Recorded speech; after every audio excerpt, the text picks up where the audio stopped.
Hola Polímata, ¿qué tal estás? Vengo con la segunda edición de este experimento que he realizado con estas divagaciones en las que yo voy paseando por un parque, por la ciudad y voy simplemente pensando en voz alta y contándome cosas y a la vez pues contándotelas a ti. La primera edición funcionó bastante bien, os ha gustado, os parece un formato innovador, os parece un formato fresco y diferente, así que voy con una segunda edición aprovechando que me voy de vacaciones y no he tenido tiempo para preparar más cosas. Y nada, espero que te guste también. Esta vez voy a hablar sobre emociones racionales e irracionales, sobre cómo puedo saber si sé algo realmente, sobre la crueldad de la naturaleza y sobre la diferencia entre una roca y un humano. Como ves, hay un poco de todo, cosas muy bizarras, cosas muy más normales, pero espero que todas te resulten interesantes. Vamos a empezar. Esto es Polímatas. Conocimiento, razón y aprendizaje.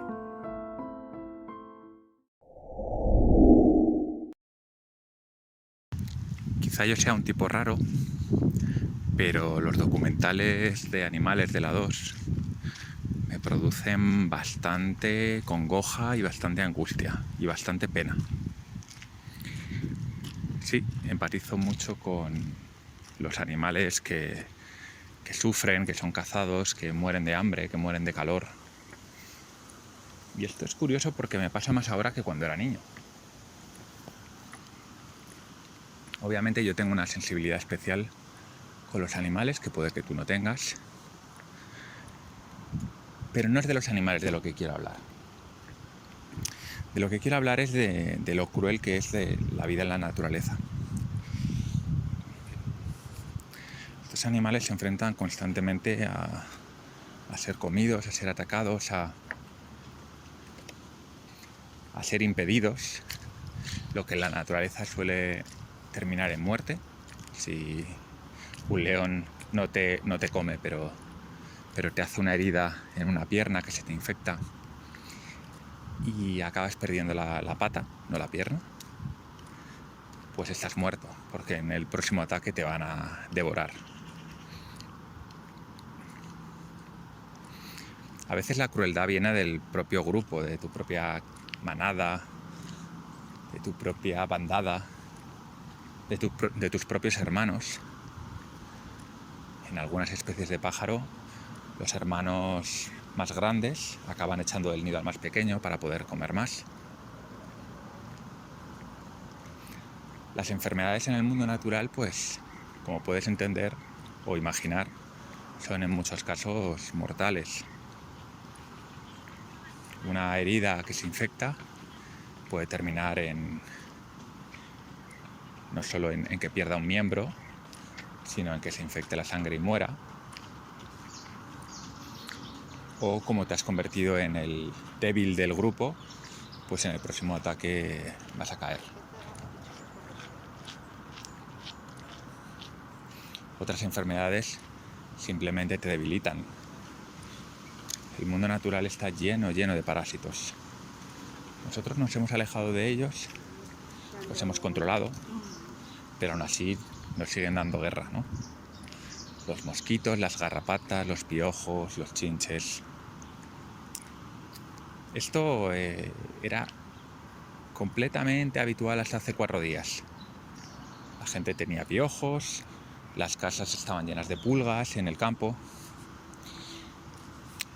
En parte éramos un animal más que tenía que lidiar con esos bichos que no solo son repugnantes, sino que además algunas veces transmiten enfermedades mortales. En África, por ejemplo, hay muchos niños que tienen sarna, que son unos bichitos que se meten debajo de la piel, como si fuesen pulgas, pero por debajo de la piel. Y bueno, y hay muchos parásitos terribles que para una persona del primer mundo como yo, o como tú, pues son impensables. Bueno, pues imagínate, ¿no? Si hay niños en África que sufren ese tipo de problemas, imagínate lo que es la vida en la naturaleza. Esa idealización que tenemos de la naturaleza es más una especie de ilusión, de sueño que de realidad. La vida en la naturaleza está llena de enfermedad, de muerte, de crueldad. Incluso aquellos animales que vemos con buenos ojos porque nos recuerdan a pequeños seres humanos como los osos panda, cualquier mamífero, ¿no? Cualquier mamífero pequeño que muchas veces pues, nos inspira cierta ternura, pueden ser animales letales, crueles y egoístas. Y con esto no quiero ni mucho menos desmarcarnos de esos animales, porque esa no es mi intención. Más bien todo lo contrario. Lo que quiero hacer con esta reflexión es desmitificar un poco la vida en la naturaleza y las relaciones entre los distintos miembros de un ecosistema. El ecosistema puede estar equilibrado a costa de sufrimiento de un montón de seres, ¿no? O de la destrucción de otros seres que no sienten. Las plagas de langostas no tienen ningún tipo de problema por arrasar con un ecosistema. Ningún animal o planta o bacteria se plantea: no voy a hacer este daño, o cuidado, igual si hacemos esto estamos dañando a estos otros. No se lo plantean. No se lo plantean porque ellos están ahí porque han carecido de toda moral extragrupo, es decir, aunque tengan cierta moral intragrupo, cierta moral relacionada con el comportamiento en su manada, fuera de ahí no tienen por qué preocuparse por ningún otro ser, a no ser que ese otro ser le ayude a sobrevivir. Ya sabes que hay relaciones de simbiosis en la naturaleza que funcionan muy bien. Por ejemplo, las hormigas con los pulgones. Los pulgones son como ordeñados por las hormigas, sueltan un néctar dulce por lo visto, y a cambio obtienen protección. Pero bueno, es lo que se llama en teoría de la evolución un altruismo recíproco. Yo te ayudo a cambio de que tú me ayudes. Pero si no, ¿de qué se iban a preocupar las hormigas por los pulgones? ¿De qué se van a preocupar los gorilas por los chimpancés? ¿De qué se van a preocupar las urracas por los gorriones? Esa preocupación es algo muy moderno en la historia de la vida. Surgió con la mente humana que amplía su círculo moral cuando tiene sus necesidades cubiertas. Surge de la abundancia, surge de la comodidad, surge de tener un vacío que hemos de llenar. Surge de la cultura. Pero el ser humano, sin eso, es exactamente igual que el resto de seres en la naturaleza. El ser humano tenía una vida igual de miserable, de cruel, de dura en la naturaleza, también de maravillosa a veces, pero desde luego no debemos idealizarla. Y el trato entre el ser humano y otros animales que le acompañaban, pues era igual que el de una urraca con un gorrión. Solo en el mundo moderno, en el que tenemos todas nuestras necesidades cubiertas y mucho tiempo libre, es cuando empezamos a preocuparnos por aquellos que viven al otro lado de la valla, por esos otros seres que se parecen a nosotros, aunque no sean como nosotros. Esto es una tendencia cultural muy moderna, muy moderna.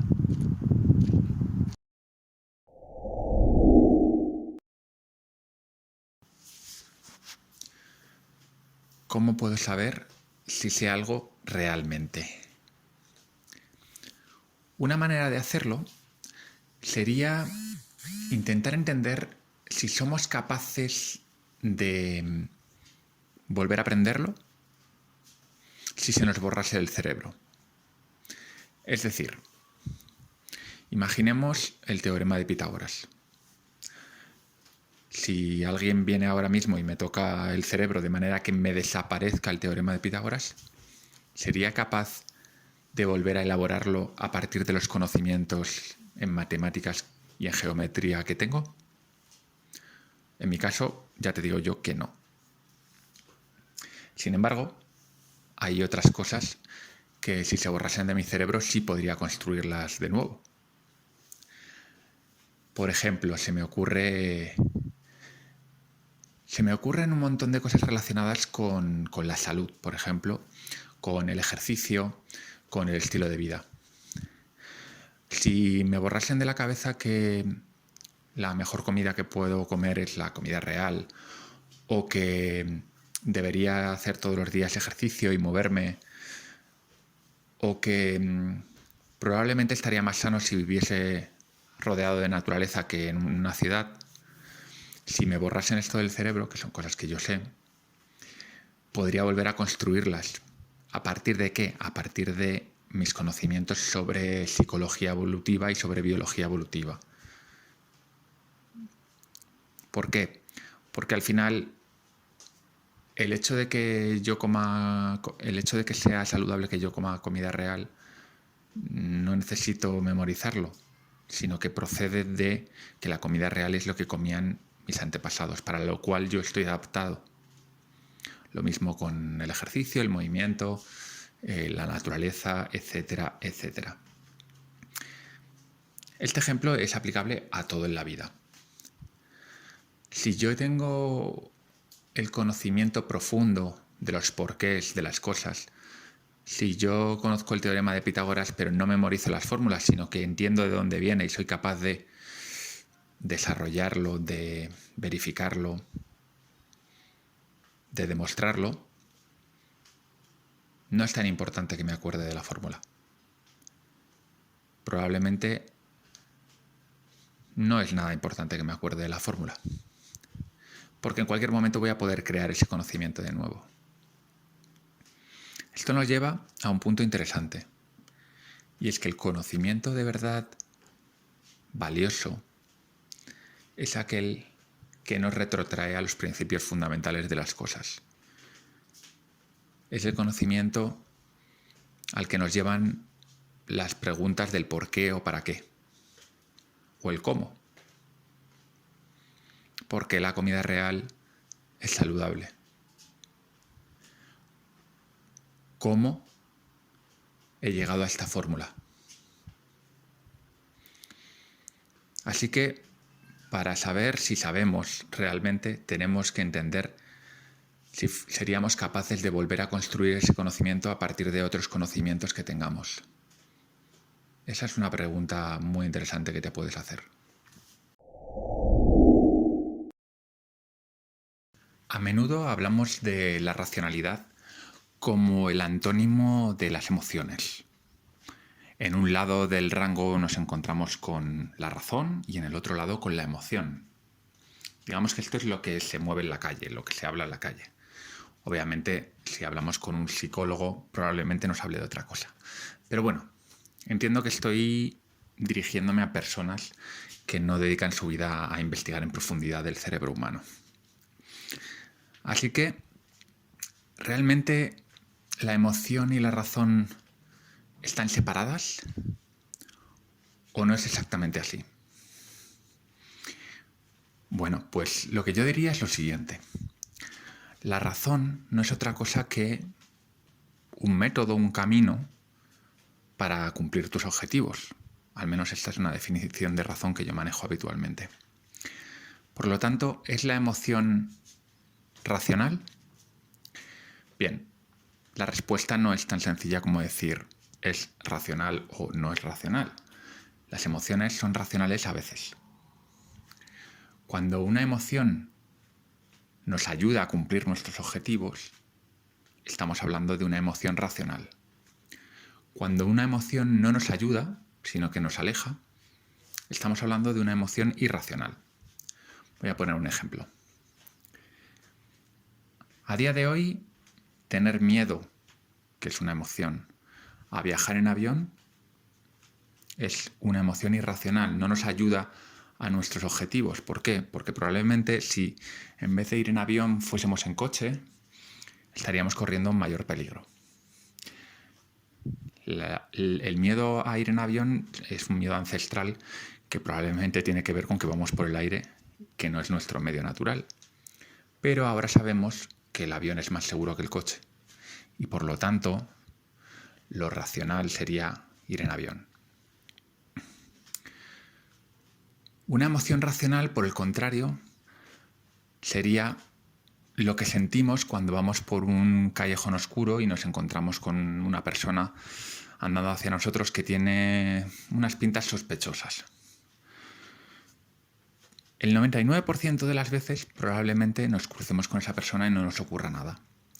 Pero tenemos un instinto que nos dice que un desconocido con cierto aspecto a cierta hora de la noche en cierto lugar puede suponer un riesgo. Y el coste de evitar ese riesgo es muy pequeño en comparación con el coste de no evitarlo y que sea ese 1% que resulte que es un violador, un ladrón o un asesino. Así que ese miedo probablemente sea un miedo racional porque es adaptativo, es funcional. Por lo tanto, dejemos de hablar de las emociones como la antítesis de la razón y empecemos a hablar de emociones racionales y emociones irracionales. El otro día reflexionaba sobre en qué se parecía una urraca a un ser humano. Me ha parecido interesante hacer una pequeña reflexión sobre en qué nos parecemos a una roca. Ya sé que parece una estupidez, ¿vale? Pero a veces este tipo de reflexiones nos ayudan a entender cosas, más allá del pensamiento que dirija inicialmente nuestra reflexión. Bien, ¿en qué nos parecemos a una roca? Bueno, si sabes un poquito de física, estarás de acuerdo conmigo en que tanto la roca como nosotros está formada de quarks, de átomos, de materia final, ¿no? Nosotros estamos formados principalmente de agua, de carbono, y la roca pues estará formada de lo que sea la roca, puede ser de hierro, de silicio, de lo que sea.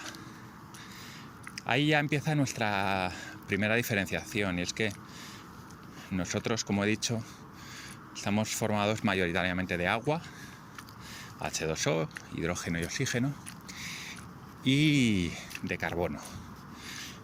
De carbono, ¿por qué de carbono y no de silicio? Porque el carbono tiene una capacidad extrema para hacer uniones con otros elementos de la tabla periódica. Es muy maleable. La vida, tal cual la conocemos en este planeta, está hecha de carbono. No solo nosotros, sino cualquier ser vivo. El silicio, por contra, no tiene esa capacidad para unirse con tantos elementos. No es tan flexible, no es tan polivalente. Podríamos decir que el carbono es una especie de comodín, vale para todo. Bueno, pues ya vemos una primera diferencia. Pero obviamente no es la diferencia, porque también hay rocas hechas de carbono. ¿Qué otras diferencias hay?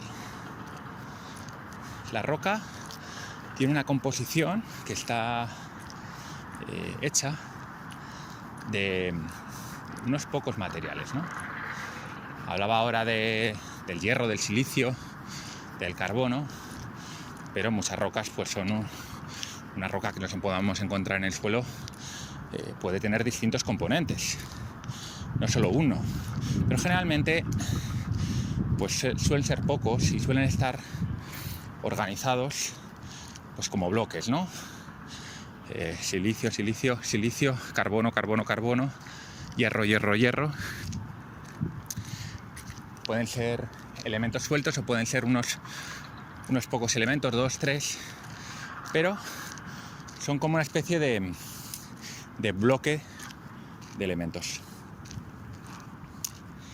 Cuando cogemos un trozo de piel o de un órgano humano o de un ser vivo, nos encontramos algo mucho más rico. Nos encontramos más elementos unidos de una manera mucho más heterogénea. Así que podemos decir que la vida, por lo general, tiene una diferencia con lo no vivo, que es la diversidad, la heterogeneidad. Pero estas son diferencias insignificantes, podríamos decirlo. Vamos a pensar en qué más diferencias hay. La roca no se mueve. Parece una obviedad, ¿no? Pero es importante. La roca no se mueve porque no tiene necesidad de moverse. Porque a la roca le da exactamente igual que alguien la destruya. No tiene una intención. La roca está ahí porque sí, porque es el resultado de una serie de movimientos geológicos. Ha llegado a un determinado lugar, pero no tiene ningún interés por nada.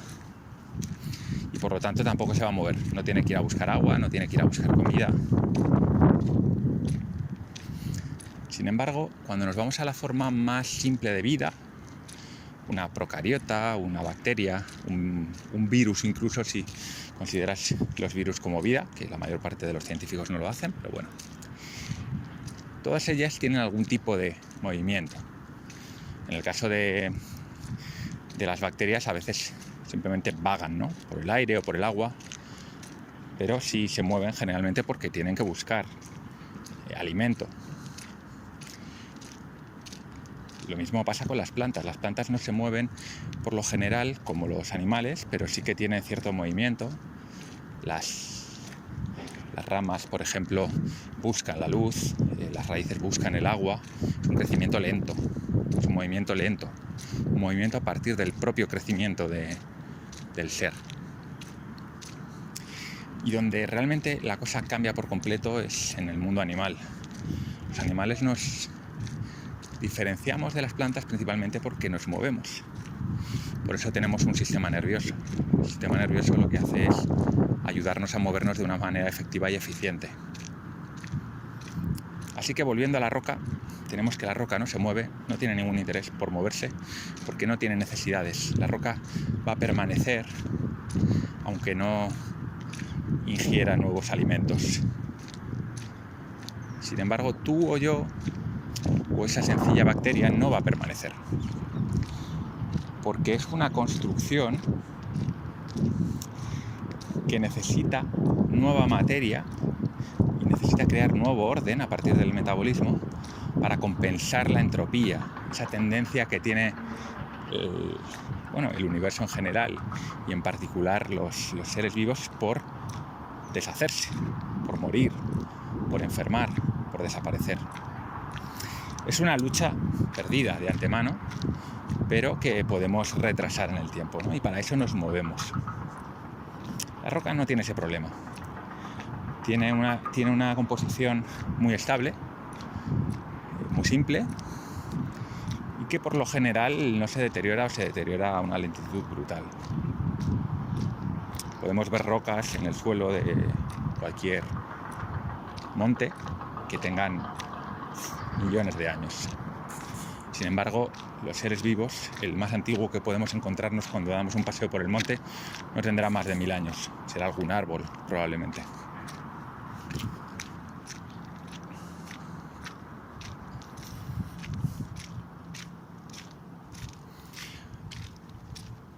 ¿Cómo lucha un ser vivo para mantenerse dentro de su estructura, para no deshacerse?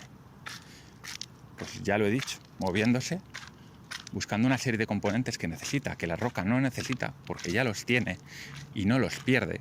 Y esto es importante, la estabilidad de la roca hace que no los pierda.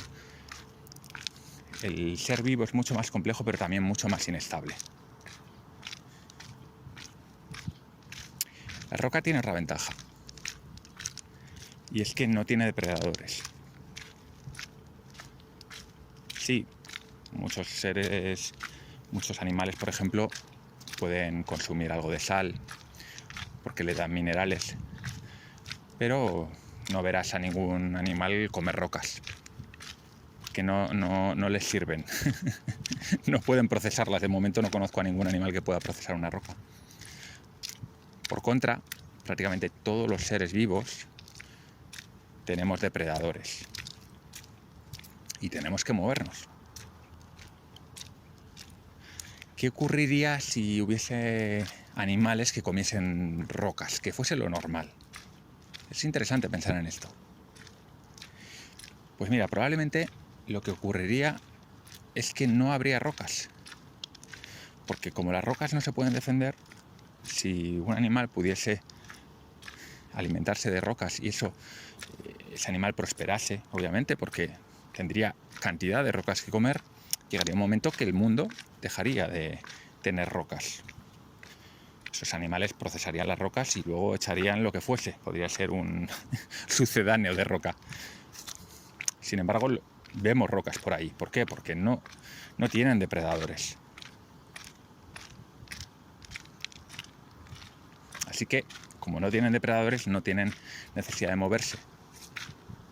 Nosotros sí. Luego hay otra cosa que diferencia las rocas de los animales, que no de las plantas, que es la famosa consciencia. ¿Qué es la consciencia? Hay muchas formas de definirla, pero creo que una que te va a resultar sencilla de entender es que todo ser con consciencia tiene la capacidad de sentir. Independientemente de su complejidad, de si tiene una mente muy compleja o poco compleja, si tiene la capacidad de tener pensamientos abstractos como nosotros o no. En cualquier caso, para tener una conciencia tienes que poder sentir, y si sientes tienes que tener una conciencia. Porque fíjate, el propio verbo sentir ya nos hace pensar en algo que siente. Algo que siente es un sujeto, algo que tiene una experiencia. Por lo tanto, ya tiene cierta conciencia. Esto puede sonar muy filosófico, pero bueno, creo que se puede entender. Que sepamos, los únicos seres que tienen conciencia son los animales. Son los únicos seres que han desarrollado una sintiencia. No por casualidad. De hecho, tiene mucho que ver con el tema del movimiento del que hablaba antes. Si siento dolor, cuando me acerco al fuego, me voy a mover. Es decir, el dolor es una herramienta que tienen los animales para alejarse de aquello que le destruye, porque el fuego liga muy mal con la carne. Entonces, si no nos queremos deshacer, tenemos que evitarlo. Para eso necesitamos sentir. Bueno, no sé si lo necesitamos, ahí se podría discutir, ¿no? Hay gente que piensa que no tiene por qué hacer falta una conciencia, que valdría con una serie de reglas, de un algoritmo que te dijese: si te acercas a algo que se parece a un fuego, debes alejarte. Pero lo que parece es que la conciencia ha sido algo útil para la evolución de muchos seres vivos y la hemos desarrollado. La piedra, obviamente, no necesita moverse y por lo tanto tampoco necesita conciencia. Aunque podamos, los humanos que somos tan imaginativos, darle conciencia a cualquier cosa, ¿no? Siempre lo hemos hecho, siempre hemos creado tótems, siempre hemos adorado montañas como si fuesen dioses humanizados con su propia intención, con sus propios objetivos, sus propias expectativas sobre el mundo. La realidad es que solo los seres sintientes tienen esa conciencia y por lo tanto son sujetos, ¿no? Que no objetos. La piedra es un objeto, el animal, incluido el ser humano, es un sujeto. La planta, como no tiene sistema nervioso, como no necesita moverse como el animal, pues no es un sujeto, porque no tiene una mente, no tiene una conciencia. Así que bueno, ahí van algunas diferencias, muchas más obviamente, pero yo creo que esas pueden ser las más importantes. Bueno, escuchando de nuevo este audio me he dado cuenta de que no he hablado de de las cosas más importantes, que es que la vida se reproduce. Obviamente las rocas no se reproducen y la vida sí, y esa es probablemente la característica definitoria de la vida. Pero bueno, como son divagaciones, ya sabes que estoy dándole vueltas a muchas cosas y se me ha pasado casi lo fundamental. Así que solo quería puntualizar eso. Bueno, Polímata, pues eso ha sido todo. Espero que me des feedback como la otra vez, que me cuentes qué te ha parecido esta segunda edición de Divagaciones. Tengo muchísimos audios, probablemente 50 o 60 audios, para incluir nuevas ediciones de este formato. Así que si os gusta, tengo mucho material y sigo creando cada día.